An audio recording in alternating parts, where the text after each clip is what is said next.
Hello, friends. If I had to state whether I prefer to live in the past, the present, or the future, I'd say it's somewhere between the present and the future. I like to plan. Looking ahead to vacations or fun outings keeps me moving forward, especially if I'm feeling swamped or overworked. With COVID, however, I haven't been able to do that, and I miss it. Planning ahead regarding Alzheimer's care is not a fun adventure. I think it's necessary to be prepared instead of waiting for a potential disaster to occur and then having to respond to it sometimes on the fly. Hello, I'm Dr. Renee Harmon. I'm the author of Surfing the Waves of Alzheimer's. It's a teaching memoir about my husband Harvey and his time with younger onset Alzheimer's disease. It's about him and me and our family. I call it a teaching memoir because it's organized around caregiving principles. Each chapter is named one of these principles and illustrated with story and discussion. And in the 12th chapter, it's titled Plan for the Future, Don't Wait for Disaster. I discuss all the events that led up to my decision to have Harvey placed in a memory care unit. And we're not going to talk about that today. I'm going to talk about some other decision-making points in Alzheimer's care. So, knowing that Alzheimer's disease and other dementias are progressive, knowing that they're going to get worse, there are some eventualities that we'll have to have decisions made for, right? Knowing the stages of Alzheimer's disease and how long each stage approximately will last is a good first step toward that.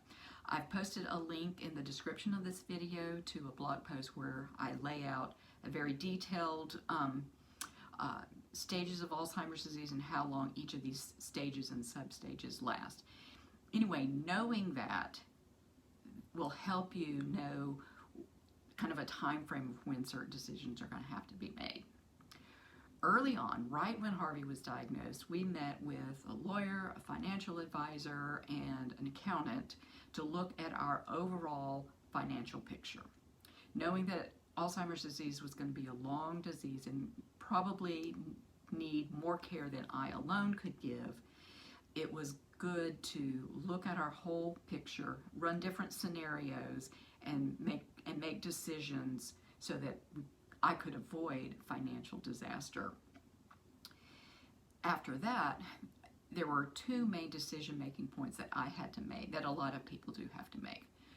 When it was unsafe to leave Harvey alone at home, and when he needed to be placed in a long-term care facility.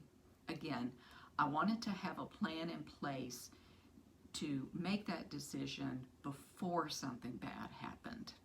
And what are those disasters we're trying to avoid? Well, if you leave a loved one with dementia alone, they can get into all kinds of trouble, scary trouble. And I don't want to scare you, but just to remind you that someone with memory issues might not remember a pot left on a burning stove and create a fire.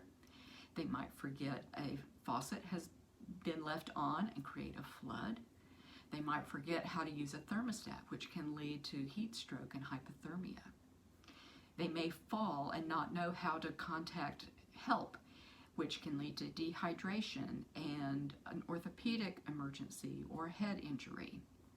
They might wander by foot or by car and become lost. If their spending isn't overseen by someone, it might lead to a financial disaster.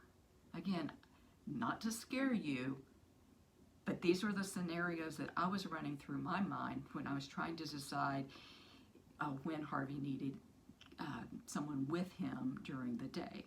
I was trying to decide, do I continue to work? Do I quit? Or do I hire someone to stay with him while I work?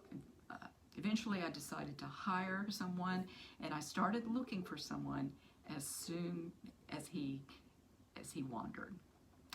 So he wandered once.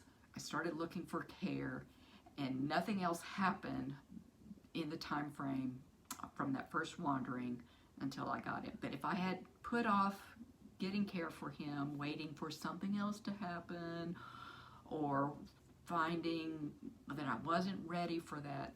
Who knows what could have happened. So once I found those two caregivers that were perfect for him and us, I could relax and wait a bit and start planning for the next step. And that's what we're going to talk about next week.